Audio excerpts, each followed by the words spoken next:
राज्यभरातील शाळा आज बंद. शिक्षक शिक्षकेतर संघटनांचं शाळा बंद आंदोलन. विविध मागण्यांसाठी संघटना आक्रमक. मतमोजणी लांबणीवर टाकण्याच्या निर्णयाला आव्हान. सुप्रीम कोर्टामध्ये आज महत्त्वाची सुनावणी. कोर्टाच्या निकालाचं भवितव्य ठरणार. नाशिकच्या तपोवनमधील झाडं तोडण्याला विरोध. मग बकरी ईदला बकरे कापण्यास विरोध का नाही? नितेश राणेंचा खोचक सवाल.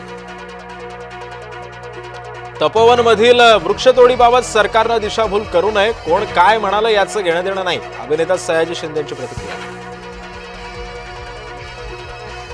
डॉक्टर गौरी गर्जे आत्महत्या प्रकरणी एसआयटी समिती गठीत.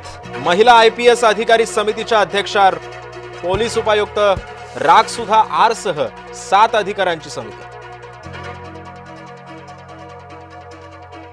शीतल तेजवानीला 8 दिवसांची कोठडी. पुणे कोर्टाकडून 11 डिसेंबर पर्यंत पोलीस कोठडी. मुंढवा कथित जमीन गैरव्यवहार प्रकरणामध्ये शीतल मुख्य सूत्रधार असल्याची माहिती. पार्थ आणि अमेडियाचा उल्लेख गुन्हा नोंदीमध्ये हवा. सामाजिक कार्यकर्त्या अंजली दमानी यांची मागणी.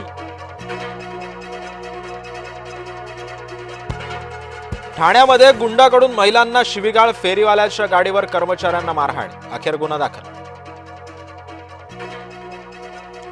नाशिकमध्ये जिवंत माणसांना केलं मृत घोषित. मृत घोषित केल्यामुळे मतदार याद्यांमधून नावं वगळली. नावं वगळताना जिवंत माणसांची जोडली मृत्यू प्रमाणपत्र.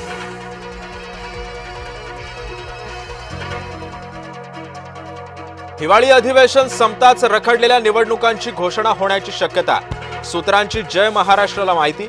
येत्या 14 डिसेंबरला मनपा निवडणुकांची घोषणा शक्य.